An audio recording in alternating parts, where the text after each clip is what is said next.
হযরতে ইব্রাহিম খলিলুল্লাহ আলাইহিস সালাম, ওনার সাথে হাসরের ময়দানে দেখা হয়ে যাবে কার সাথে? তার বাবার সাথে। কথা বলে না, কার সাথে? ইয়ালকা ইব্রাহিমু আবাহু আযরা ইয়াউমাল কিয়ামাহ, ইব্রাহিমের সাথে তার বাবা আযরের সাথে সাক্ষাৎ হয়ে যাবে। ইব্রাহিম আলাইহিস সালাম যেন তেন নবী না, নবীদের মর্যাদার মধ্যে ক্লাসিফিকেশন আছে, মর্যাদার তারতম্য আছে। তিলকার রুসুলু ফাদ্দালনা বা'দাহুম আলা বা'দ, নবীদের মধ্যে একেবারেই এ গ্রেডের নবী, ওয়ান ক্লাসের নবী, সর্বোচ্চ মর্যাদার আসনে সমাসীন, তার নাম কি? হযরতে ইব্রাহিম খলিলুল্লাহ আলাইহিস সালাম। আল্লাহর কত প্রিয়, কত প্রিয়, এটা বুঝার জন্য তো এতটুকুই যথেষ্ট। এখানে অনেক হাজী সাহেবরা আছেন, আমি দোয়া করি, আমি তো আপনাদের সবচাইতে নিকটতম প্রতিবেশী, আপনারাও আমার সবচাইতে কাছের মানুষ। আমি গুনাহগার, আজকের এই প্যান্ডেলে আমি যাদেরকে দেখতে পাচ্ছি, যারা এই মাহফিলের আয়োজক, আল্লাহ রব্বুল আলামিন আপনাদের সবাইকে আল্লাহ পাকের ঘর বাইতুল্লাহ শরীফ স্বচক্ষে জিয়ারত করার তৌফিক দান করুন। আল্লাহ রব্বুল আলামিন তার হাবিবের রওজা পাকের সামনে দাঁড়িয়ে সরাসরি তার হাবিবকে সালাম পেশ করার তৌফিক দান করুন। হাজী সাহেব, আপনি হজ করবেন, ইসলামের পঞ্চস্তম্ভের অন্যতম একটা স্তম্ভ। আপনি হজ করতে যান, হজের শুরু থেকে শেষ পর্যন্ত যতগুলো কর্ম আপনি সম্পাদন করবেন, যতগুলো কাজ করবেন, আপনাকে স্মরণ করিয়ে দিবে একজন পয়গম্বরের কথা, তার নাম হযরতে ইব্রাহিম খলিলুল্লাহ আলাইহিস সালাম। ইহরামের কাপড় পরেন, ইব্রাহিম খলিলকে স্মরণ করতে হবে। লাব্বাইক আল্লাহুম্মা লাব্বাইক বলছেন, আমি উপস্থিত, আমি উপস্থিত। আপনাকে কে ডেকেছে? কার ডাকে আপনি লাব্বাইক বলছেন? আপনার পিতা হযরতে ইব্রাহিম খলিলুল্লাহ আলাইহিস সালামের ডাকে আপনি আজকে লাব্বাইক বলছেন। এরপরে আপনি বাইতুল্লাহ তাওয়াফ করবেন, বাইতুল্লাহর দিকে তাকালেই আপনাকে স্মরণ করতে হবে এই বাইতুল্লাহর নির্মাতা হযরতে ইব্রাহিম খলিলুল্লাহ আলাইহিস সালাম। তাওয়াফ শেষ করে 2 রাকাত নামাজ পড়বেন, ওয়াজিবুত তাওয়াফ।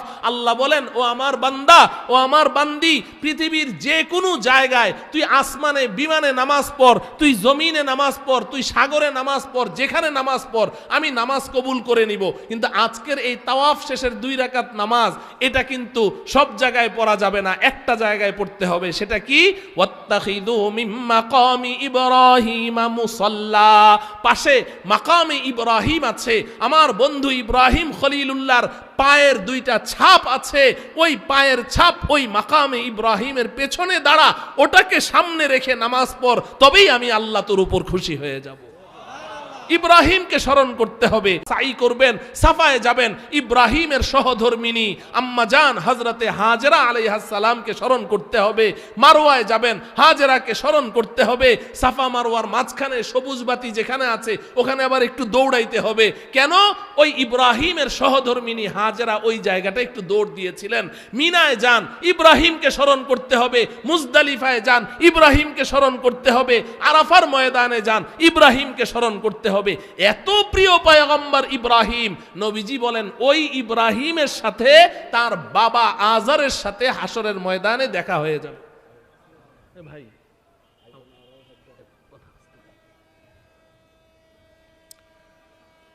আল্লাহু আকবার। তো আযরের তো নবীর বাবা পরিচয় নিয়ে হাসরের ময়দানে যাবে, কিন্তু কি পরিচয় নাই বলেন তো? জোরে বলেন। ঈমানের পরিচয় নাই, ঈমানের পরিচয় নাই। ইব্রাহিমের বাবার পরিচয় নিয়ে হাসরের ময়দানে উপস্থিত, কিন্তু কোন পরিচয়টা নাই? ঈমানের পরিচয় নাই। এবার তার পরিণতিটা কি শুনেন। নবীজি বলছেন, ওয়াফি ওয়াজহিহি কতারাতু ওয়া গাবারা, ইব্রাহিম আলাইহিস সালাম লক্ষ্য করে দেখবেন তার বাবার চেহারাটা বিকট, বিভৎস, ভয়ঙ্কর, এবং মনে হয় যেন কেউ আলকাত্রা গরম করে তার মুখের মধ্যে নিক্ষেপ করে দিয়েছে। এতটা বিকৃত এবং বিভৎস চেহারা, দেখলেই ভয় পেয়ে যায়। ইব্রাহিম আলাইহিস সালাম আঁতকে উঠলেন, এটা কি? নবীজি বলেন, এবার ইব্রাহিম আলাইহিস সালাম বড় আক্ষেপ করে বাবাকে বলবেন, ফায়াকুলু ইব্রাহিমু ইয়া আবাতি আলাম আকুল লাকা আল্লা তাসিনি। ইব্রাহিম বড় বিনয়ের সাথে বলবে, ও আব্বা, আপনাকে পৃথিবীতে বলেছিলাম না আমার মতের বাইরে যেন না? আলাম আকুল্লাকা আল্লাহ তাসিনি, আমি আপনাকে বলেছিলাম না আমার মতের বাইরে যেন না? আমি যা বলি শুনেন না, আপনি তো আমার কথা শুনলেন না। আমি বললাম আপনি মূর্তি তৈরি করেন না, তাও আপনি মূর্তি তৈরি করলেন। ইব্রাহিমের বাবা কি করত? মূর্তি তৈরি করত, জানেন না? নাকি আমি বানিয়ে বলছি? না, মূর্তি তৈরি করত। ইব্রাহিম আলাইহিস সালাম নিষেধ করেছেন মূর্তি তৈরি করেন না, এটা শিরিক, মূর্তি তৈরি করা যাবে না। ইব্রাহিম যতই নিষেধ করলেন, আজার শুনলো তো নাই। কত বড় নিমক হারাম, নিজের সন্তানকে আগুনে নিক্ষেপ করার জন্য নমরুদের সাথে যোগ সাজিশ করে এরপরে ইব্রাহিম আলাইহিস সালামকে আগুনে নিক্ষেপের ব্যবস্থা করে দিল। নাউজুবিল্লাহ পড়েন।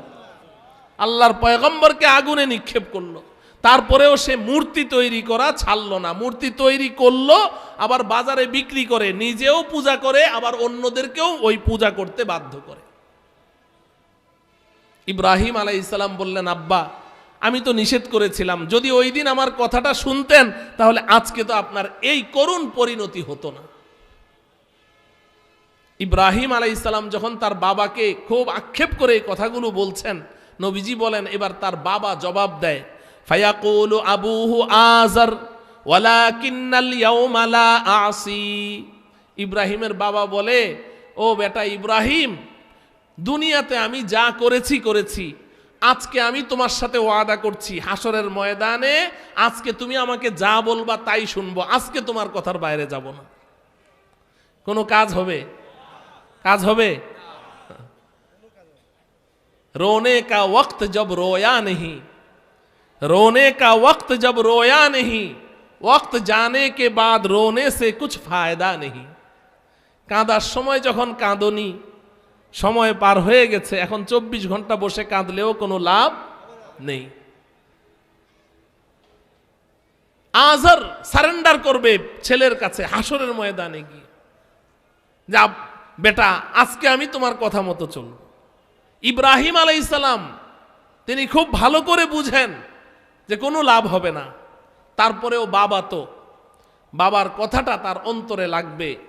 এই কথাটাকে পুঁজি করে ইব্রাহিম আলাইহিস সালাম সোজা চলে যাবেন আরশে আজিমের নিচে, সেজদায় লুটিয়ে পড়ে এবার আল্লাহর কাছে দরখাস্ত করবেন।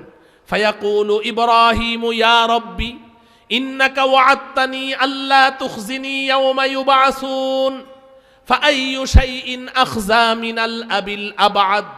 ফায়াকুলু আল্লাহু তাবারাকা ওয়া তাআলা ওয়ালাকিন্নী হাররামতুল জান্নাতা আলাল কাফিরিন।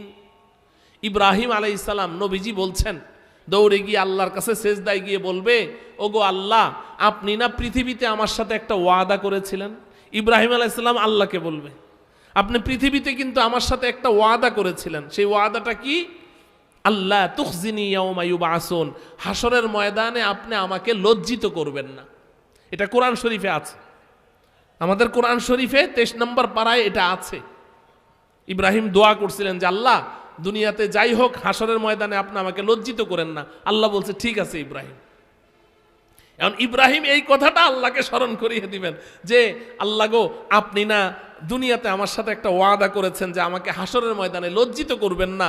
ফাআইয়ু শাইইন আখযা মিনাল আবিল আবআদ, আজকে আমার বাবা পৃথিবীর সমস্ত মানুষের সামনে তার চেহারাটা বিকট বিভৎস একেবারে ভয়ঙ্কর হয়ে আছে, সবাই দেখে চিনতে পারছে ইব্রাহিমের বাবা চির জাহান্নামী। এর চেয়ে বড় লজ্জাস্কর বিষয় আমার জন্য আর কি হতে পারে? আপনি তো বলছেন আমাকে লজ্জিত করবেন না, আমি তো পুরা দস্তুর লজ্জিত।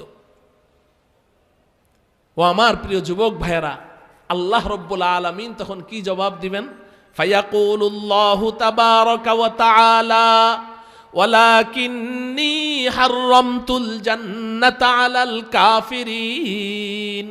আল্লাহ পাক বলবেন, ও আমার প্রিয় বন্ধু ইব্রাহিম, হ্যাঁ, আমি তোমার সাথে ওয়াদা করেছি তোমাকে হাসরের ময়দানে লজ্জিত করব না, আমি আল্লাহ ওয়াদা ভঙ্গ করি না। কিন্তু ইব্রাহিম তুমি কি ভুলে গেছো, আমি আল্লাহর কাছে একটি সংবিধিবদ্ধ বিধান আছে, একটি সংবিধিবদ্ধ বিধান আছে, লা ইউবাদদালুল কওলু লাদাইয়া, আজকে সেই বিধানের মধ্যে কোনো ব্যত্যয় ঘটবে না, কোনো পরিবর্তন ঘটবে না। আমি যেই জান্নাত তৈরি করেছি, তুমি কি জানো না যে কোনো কাফের মুশরিক বেঈমানকে আমি আমার এই পবিত্র জান্নাতে প্রবেশ করতে দিব না। আমার এই জান্নাতে প্রবেশ করতে হলে ঈমানের পরিচয় লাগবে। যত বড় পরিচয় নিয়েই কেউ আসুক না কেন, এই জান্নাতে প্রবেশ করতে পারবে না, তাকে জাহান্নামে নিক্ষিপ্ত হতে হবে। শুধু ঈমানের পরিচয় ছাড়া কেউ এই জান্নাতে ঢুকতে পারবে না। ও আমার প্রিয় ভাইয়েরা, এই আলোচনা থেকে কি বুঝলেন? আবারও ওইদিকে তাকায়, এই ওইদিকে তাকান কেন? ওখানে কি? আমি কি ওয়াজ শেষ করে দিব? বলেন যে না হুজুর শেষ করে দেন। ওইদিকে তাকাবেন না, ওইদিকে কি আছে বলেন? কেউ কথা বলছে, কেউ চিৎকার করছে, এই তো এদিকে তাকিয়ে থাকেন। তো এই আলোচনা থেকে কি বুঝলেন? এই কথা থেকে আমরা কি বুঝলাম? আমাদের একমাত্র নাজাত এবং মুক্তির একমাত্র উপায় ঈমান। ঈমান ছাড়া কি কোনো রক্ষা আছে? আমার প্রিয় যুবক ভাইয়েরা বলো, ঈমান ছাড়া কোনো রক্ষা আছে? কোনো রক্ষা নাই। ঈমান ছাড়া বাঁচার কোনো উপায় নাই। এখন একটা প্রশ্ন, আমি এই প্রশ্নটা করার জন্য এতক্ষণ ভূমিকা হিসেবে কথাগুলো বললাম। প্রশ্নটা হলো, ঈমান কি জিনিস? ঈমান কাকে বলে? আমি শুধু আজকে ঈমানের ডেফিনেশনটা তোমাদেরকে শোনাতে চাই। মানা না মানা এটা তো তোমার নিজের ব্যক্তিগত ব্যাপার, বলার দায়িত্ব আমার, আমাকে তো বলার জন্যই ডেকেছো। বন্ধু, ঈমান কাকে বলে? ঈমান ছাড়া তো আমার কোনো উপায় নাই, বাঁচার কোনো উপায় নাই। যত কিছুর পরিচয় নিয়ে আমি যাই, কোনো বাবা আমাকে বাঁচাতে পারবে না, কোনো পীর আমাকে বাঁচাতে পারবে না। পারবে কি? নবী যেখানে ফাতেমাকে বলছেন যে আমি তোমাকে বাঁচাইতে পারবো না, তো নবীজির চেয়ে বড় পীর পৃথিবীতে আর আছে? হ্যাঁ? তাইলে আমার রক্ষার একমাত্র উপায় কি পরিচয় লাগবে? এখন প্রশ্ন হলো, ঈমান কাকে বলে? ঈমান কাকে বলে? এই প্রশ্নটা এজন্য করছি যে আমাদের দেশের, আমি বহির্বিশ্বের কথা জানি না, আমার চোখের সামনে আমার ভাই বোনেরা আছেন, আমার দেশের মানুষ আছেন। আমার বিশ্বাস, আমার বাংলাদেশের 90% মুসলমান ঈমান কি জিনিস জানে না। 90% মুসলমান ঈমান কাকে বলে জানে না। ঈমানের ব্যাপারে তারা ধোঁকার মধ্যে আছে। এই যে এখন এই মজলিসের মধ্যে আমি যদি বলি কারা কারা ঈমানদার, কার কার ঈমান আছে, সবাই হাত উঠাবে, সবাই হাত উঠাবে। এক হাত না দুই হাত, আমিও উঠাবো, আপনারাও উঠাবেন যে হুজুর আর যাই হোক হুজুর ঈমান আছে, এটা বিশ্বাস করেন হুজুর, আর যাই হোক ঈমান আছে। সবাই আমরা নিজেদেরকে ঈমানদার দাবি করছি। কি নামাজি, কি বেনামাজি, কি দিনদার, কি বদ্দিন, সবাই নিজেকে ঈমানদার দাবি করছি। কেন? কারণ হলো, আমরা ঈমান বলতে কি বুঝি? আমরা ঈমান বলতে বুঝি যে আমি আল্লাহকে বিশ্বাস করি, স্রষ্টাকে বিশ্বাস করি, এই কারণে আমি ঈমানদার। আবার স্রষ্টা শুধু তো নয়, স্রষ্টার সাথে সাথে আবার আমি পরকালকেও বিশ্বাস করি, তাই তো আমি আরো ভালো খাঁটি ঈমানদার। তো একদিকে স্রষ্টাকে বিশ্বাস করি, অপরদিকে পরকালকে বিশ্বাস করি, অপরদিকে নবী মুহাম্মদুর রাসূলুল্লাহ সাল্লাল্লাহু আলাইহি সাল্লামকে বিশ্বাস করি, তাহলে তো আমার ঈমান আছে। That's enough. এখন আমি এই ঈমান নিয়ে বাস যা খুশি তাই করছি। ঈমান এটা ইনটেক, এই ঈমান এটা আর নষ্ট হয় না, ঈমান ঠিকঠাক আছে। আজকে থেকে প্রায় 1200 বছর আগে, আজকে থেকে কত বছর আগে? 1200 বছর আগে একটা ফেরকা ছিল এই পৃথিবীতে, একটা ফেরকা ছিল, তার নাম হলো ফেরকায়ে মুরজিয়া। মুরজিয়া একটা দল ছিল, অনেক শক্তিশালী। এই ফেরকায়ে মুরজিয়া, ওদের দাবি এটা ছিল যে আমি আকাম কুকাম যাই করি, গুনাহ যত গুনাহ করি, আমি যদি 1000 খুনও করি, আমি যদি 1000 জেনা করি, বেবিচার করি, ডাকাতি করি, মিথ্যা কথা বলি, ছিনতাই করি, মদ খাই, জুয়া খেলি, সুদ খাই, ঘুষ খাই, আমি যত কিছু করি, আমার ঈমানের উপরে কোনো প্রভাব পড়বে না। ঈমান এটা ইনটেক। নাউজুবিল্লাহ বলে না?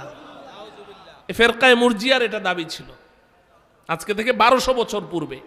ইমামে বুখারী রহমতুল্লাহ আলাইহির জমানায়, ইমামে বুখারী রহমতুল্লাহ আলাই বুখারী শরীফে এই বাতিল, এই মতবাদ, এই বাতিল ফেরকা, এটাকে কঠিনভাবে সেখানে প্রতিরোধ করেছেন বুখারী শরীফের মধ্যে কিতাবুল ঈমান, ঈমানের একটা অধ্যায় রচনা করে সেখানে পুরা অধ্যায়টা এই ফিরকায়ে মুরজিয়াদেরকে প্রতিহত করেছেন, তাদের বিরুদ্ধে হাদিসগুলো পেশ করেছেন যে না, এত সহজ না ঈমান। আজকে বর্তমান সময়ে আমার কাছে মনে হয় ওই ফিরকায়ে মুরজিয়ারা যেই বিশ্বাস নিয়ে চলেছে, আজকের মুসলমানেরা ওই বিশ্বাস নিয়ে আছে যে হ্যাঁ, আমার তো ঈমান আছে, আমার তো বিশ্বাস আছে, আমি তো পরকালকে বিশ্বাস করি, আমি তো স্রষ্টাকে বিশ্বাস করি, আমার ঈমান আছে, এখন আমি যা কিছুই করি কোনো সমস্যা নাই। এজন্য একটা সময় তো মানুষ হাসতে হাসতে বলতো, এখন সিরিয়াসলি বলে যে হুজুর নামাজ না পড়লে কি হবে হুজুর, আমার ঈমান ঠিক আছে। বলে কি বলে না? আমি যাই করি আমার ঈমান ঠিক আছে, ঈমান কোনো সমস্যা নেই।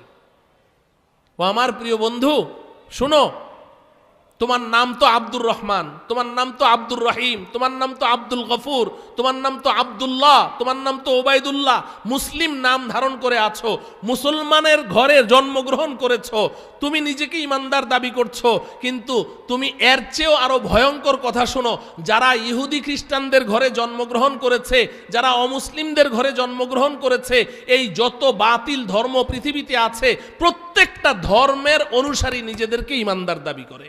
তুমি একা না, প্রত্যেক ধর্মের অনুসারী নিজেদেরকে ইমানদার দাবি করে। একজন ইহুদির সাথে তুমি কথা বলে দেখো, ও যদি ইহুদি ধর্ম পালন করে ও বলবে আমি ইমানদার। একজন খ্রিস্টানের সাথে তুমি কথা বলো, ওই খ্রিস্টান যদি তার ধর্মের অনুসারী হয় সে বলবে আমি ইমানদার। এমনকি একজন হিন্দুর সাথে তুমি কথা বলো, ওই হিন্দু যদি তার ধর্মের অনুসারী হয় সে বলবে আমি ইমানদার। আমি জেনে শুনে বলছি, আন্দাজি বলছি না। আমার জীবনের একটা ঘটনা আমি অনেক জায়গায় বর্ণনা করেছি। এই টেকনিক্যাল দারুস সালাম টেকনিক্যালের এক টিচার, দক্ষিণ কোরিয়া বাড়ি, খ্রিস্টান। ওর সাথে আমার দেখা হলো বিমানে। আমি সৈয়দপুর নেমে দিনাজপুর মাহফিলে যাব, আর এই খ্রিস্টান ও আমাকে ভিজিটিং কার্ড দিয়েছিল অনেক আগে, ওই কার্ড কি আর থাকে নাকি। এখানকার টিচার, তারা 7 জনের একটা টিম, তারা যাচ্ছে কুড়িগ্রাম, এনজিও একটা গ্রুপ, ও হলো ওই টিমের লিডার। তো বিমানে আমার পাশের সিটে বসেছে, পাশের সিটে বসে আমার সাথে গল্প জুড়ে দিয়েছে। এক পর্যায়ে এই খ্রিস্টান আমাকে বলছে যে আমার একটা প্রশ্ন আছে, অনেক দিন থেকে থাকে এখানে, বাংলা ইংলিশ মিক্সড কথা বলে। তো বলছে যে আমার একটা প্রশ্ন আছে। আমি বললাম কি প্রশ্ন? বলে যে দেখো, তুমি যেমন স্রষ্টা হিসেবে আল্লাহকে বিশ্বাস করো, আমিও কিন্তু স্রষ্টা হিসেবে আল্লাহকেই বিশ্বাস করি। কে বলছে এই কথা? কে বলছে?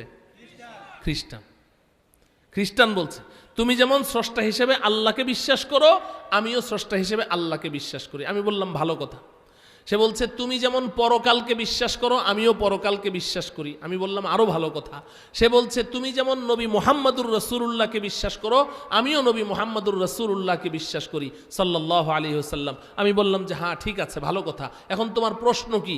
সে বলছে যে আমার প্রশ্ন হলো যে আমার মধ্যে ঈমান আছে কিনা এটা বলো।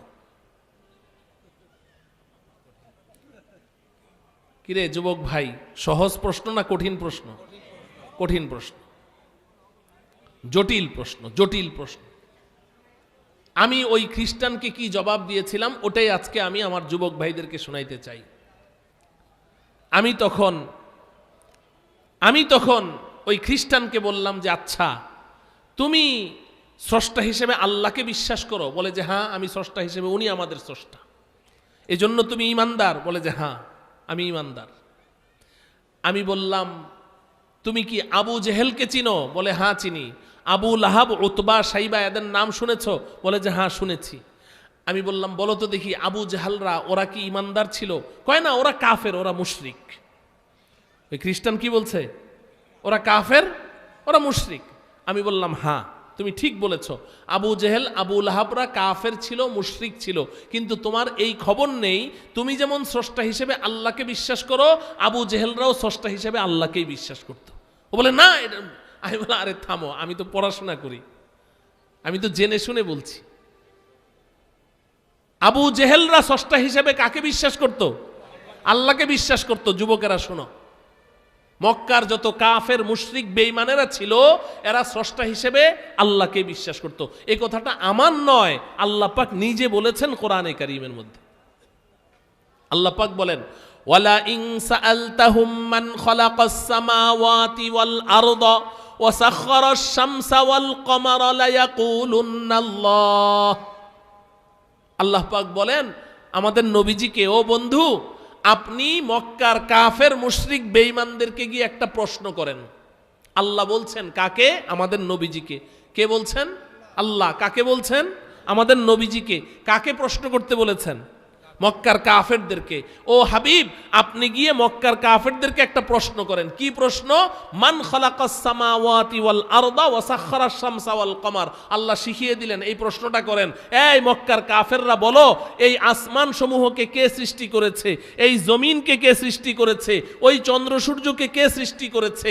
আপনি গিয়ে ওই কাফেরদেরকে প্রশ্ন করেন। এরপরে আল্লাহ নিজে বলছেন লায়াকুলুন্নাল্লাহ। ও বন্ধু, আপনি ওদেরকে এই প্রশ্ন করা মাত্রই আপনার প্রশ্নের জবাবে এই মক্কার কাফেররা বলবে এই আসমানের স্রষ্টাও আল্লাহ, জমিনের স্রষ্টাও আল্লাহ, ওই চন্দ্র সূর্যের স্রষ্টাও আল্লাহ। সুবহানাল্লাহ বলেন। কারা বলবে এই কথা? কাফেররা। কারা? কাফেররা। আল্লাহ বলছেন যে ওরা স্রষ্টা হিসেবে আমি আল্লাহকেই বিশ্বাস করে।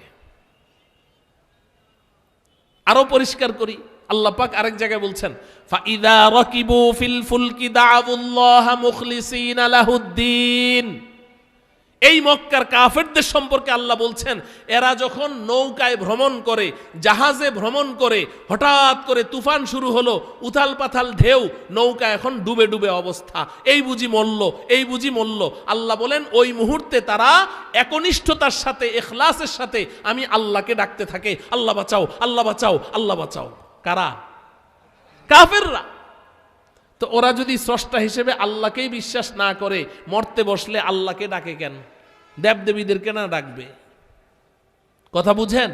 তা আমি তখন ওই খ্রিস্টানকে বললাম যে আল্লাহ নিজে বলছেন এই মক্কার কাফের মুশরিকরা স্রষ্টা হিসেবে আল্লাহকে বিশ্বাস করত, আর তুমিও দাবি করছো তুমি স্রষ্টা হিসেবে আল্লাহকে বিশ্বাস করো। তো তুমি না একটু আগে আবু জাহেলদেরকে কাফের বললা, তো যেই কারণে তুমি ওদেরকে কাফের মুশরিক বলছো, ঠিক একই কারণে আমিও তোমাকে কাফের মুশরিক মনে করি। তো এটা বলার সাথে সাথে ওরা, ওই খ্রিস্টান চট করে বলছে ওরা তো নবী মুহাম্মদকে বিশ্বাস করতো না, আমি তো নবী মুহাম্মদকেও বিশ্বাস করি। তা আমি তখন বললাম আচ্ছা তুমি নবী মুহাম্মদুর রাসূলুল্লাহ সাল্লাল্লাহু আলাইহি সাল্লামকে বিশ্বাস করো? বলে যে হ্যাঁ আমি নবী মুহাম্মদকে বিশ্বাস করি। আমি বললাম এই কারণে তুমি ঈমানদার? কয় অফকোর্স আমি ঈমানদার। আমি বললাম আচ্ছা তুমি কি আবু তালেবের নাম শুনেছো? সে বলে যে হ্যাঁ নবীর আঙ্কেল, নবীর আঙ্কেল। আমি বললাম হ্যাঁ তুমি ঠিক ধরেছ, আবু তালেব নবীর আঙ্কেল ছিলেন। আচ্ছা তুমি বলো তো দেখি আবু তালেব কি ঈমানদার ছিলেন? কয় না ও কাফের, ও মুশরিক। আমি বললাম হ্যাঁ আবু তালেবও কাফের, আবু তালেবও মুশরিক, কিন্তু তুমি এটা জানো না আবু তালেব একদিকে স্রষ্টা হিসেবে আল্লাহকেও বিশ্বাস করতেন, অপরদিকে তার ভাতিজা মুহাম্মদকে নবী হিসাবেও বিশ্বাস করতেন। সে অস্বীকার করতে চাইল। আমি বললাম যে না তুমি জানো না, আমি জানি, আমি জেনে বলছি। আবু তালেব, আমার প্রিয় যুবক ভাইয়েরা, তোমরা যারা আমার সামনে বসে আছো তোমাদেরকে বলছি, নবীজির চাচা আবু তালেব একদিকে স্রষ্টা হিসেবে আল্লাহকেও বিশ্বাস করতেন, অপরদিকে তার ভাতিজা মুহাম্মদকে নবী হিসাবেও বিশ্বাস করতেন। কেমন বিশ্বাস? আমাদের মতো টলমলো বিশ্বাস না। আমি বলছি আমি আমার নবীকে যতটা বিশ্বাস করি, আবু তালেব তার ভাতিজা মুহাম্মদকে নবী হিসাবে এর চেয়েও আরো অনেক বেশি বিশ্বাস করতেন, অনেক বেশি বিশ্বাস করতেন। আবু তালেব শুধু বিশ্বাস ছিল না, ভালোবাসাও ছিল। রসুলের প্রতি আবু তালেবের ভালোবাসা ছিল কিনা, নাকি সন্দেহ আছে আপনাদের? আরে পৃথিবীর কোনো মা, কোনো বাবা তার সন্তানকে এত ভালোবাসা দিতে পারে নাই আবু তালেব তার ভাতিজা মুহাম্মদকে যত ভালোবাসা দিয়েছে। বিশ্বাসেরও কোনো ত্রুটি নাই, ভালোবাসারও কোনো অভাব নাই। এত ভালোবাসতেন, নিজের সন্তানদের চেয়ে বেশি ভালোবাসতেন। আবু তালেব তিনি একজন আরবি ভাষায় বড় দক্ষ ব্যক্তি ছিলেন, সুসাহিত্যিক ছিলেন, একজন কবি ছিলেন। আবু তালেব তার জীবদ্দশায় আমাদের নবীজির প্রশংসায় 22টা কবিতা লিখেছে। সুবহানাল্লাহ বলেন। কয়টা? 22টা কবিতা লিখেছে। আমি আপনাদেরকে আবু তালেবের একটা কবিতার 3 লাইন শোনাই, খুব মনোযোগ দিয়ে শুনেন নবীজি সম্পর্কে সে কি বলছে। আর এই 3টা লাইন শুনে আপনি সিদ্ধান্ত নেবেন আবু তালেবের বিশ্বাস ছিল কিনা। আবু তালেব আমাদের নবীজিকে বলছেন, ওয়ালাকাদ দাআউতানি ওয়া যাআমতু আন্নাকা সাদিকুন ওয়া সাদাকতা ফীহি ওয়া কুনতা থাম্মা আমিনা ওয়া আরাফতু দীনাকা লা মাহালাতা আন্নাহু মিন খায়রি আদিয়ানিল বারিয়াতি দীনা ওয়া লাউলাল মালামাতু আও হাযারু মাসাব্বাতিন লাওয়াজাদতানি সামহাম বিযাকা মুবিনা। আবু তালেব আমাদের নবীজিকে লক্ষ্য করে বলছেন, ও ভাতিজা, তুমি আমাকে ডেকেছো, ওয়ালাকাদ দাআউতানি, তুমি আমাকে ডেকেছো, আমাকে আহ্বান করেছো। কোন দিকে? তোমার রবের দিকে। তুমি আমাকে ডেকেছো কোন দিকে? তোমার নবুয়ত রিসালাতের দিকে। তুমি আমাকে আহ্বান করেছো তোমার ধর্ম ইসলামের দিকে। ওয়া যাআমতু আন্নাকা সাদিকুন, এবং আমি দৃঢ়ভাবে বিশ্বাস করি তুমি একজন সত্যবাদী। জীবনে আমাদের সাথে একটিও মিথ্যা কথা বলনি।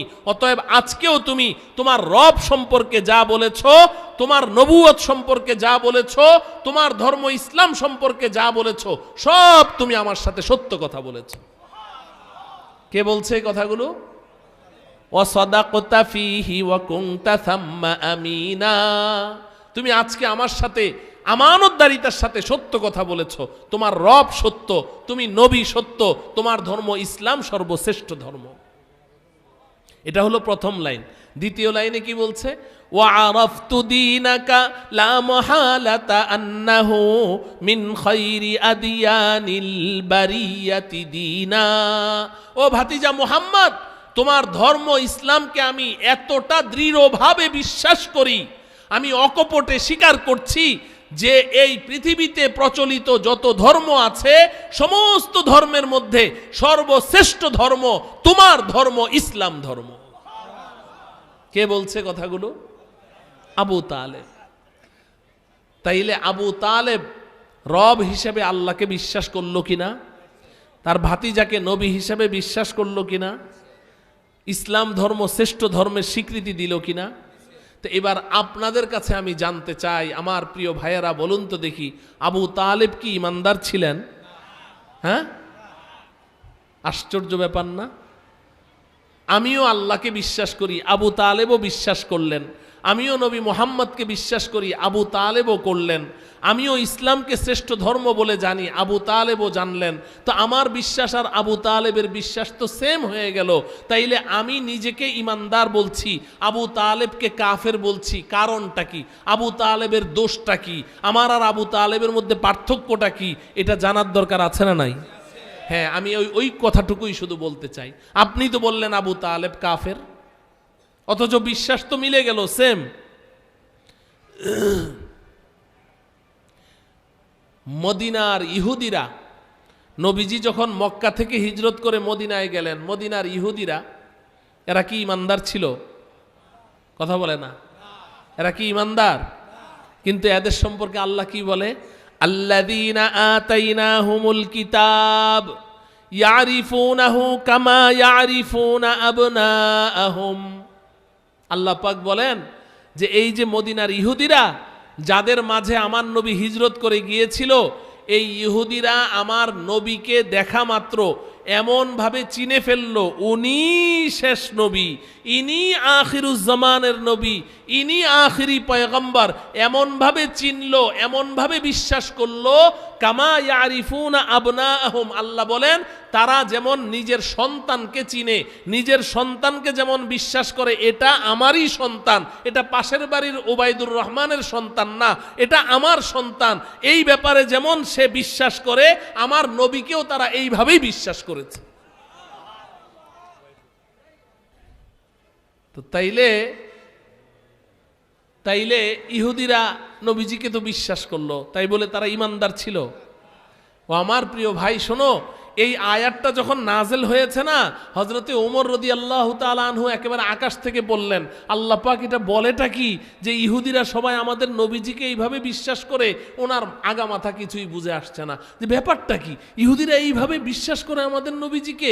উনি পরে দৌড়ে গেলেন ইহুদিদের সবচেয়ে বড় আলেম হযরতে আব্দুল্লাহ ইবনে সালাম রাদিয়াল্লাহু তাআলা আনহু, যিনি ইসলাম কবুল করেছেন।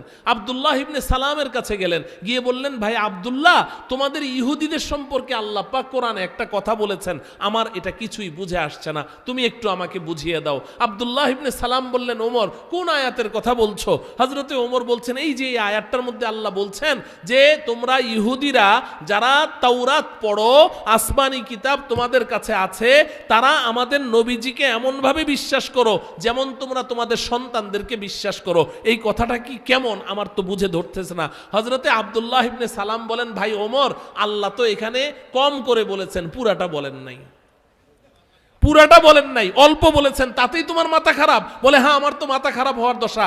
পুরাটা বলেন নাই মানে কি, একটু খুলে বলো না। আব্দুল্লাহ ইবনে সালাম বলছেন, আমার প্রিয় যুবক ভাই শোনো, আব্দুল্লাহ ইবনে সালাম বলছেন, ভাই ওমর, আল্লাহ তো কোরআনে বলেছেন সমান সমান, আমি আমার সন্তানকে যতটুকু বিশ্বাস করি, নবী মুহাম্মদকে ততটুকু বিশ্বাস করি। ইয়ারিফুনাহু কামা ইয়ারিফুনা আবনাআহুম, সমান সমান বলেছেন, আসলে সমান সমান না, পার্থক্য। বলে কি পার্থক্য?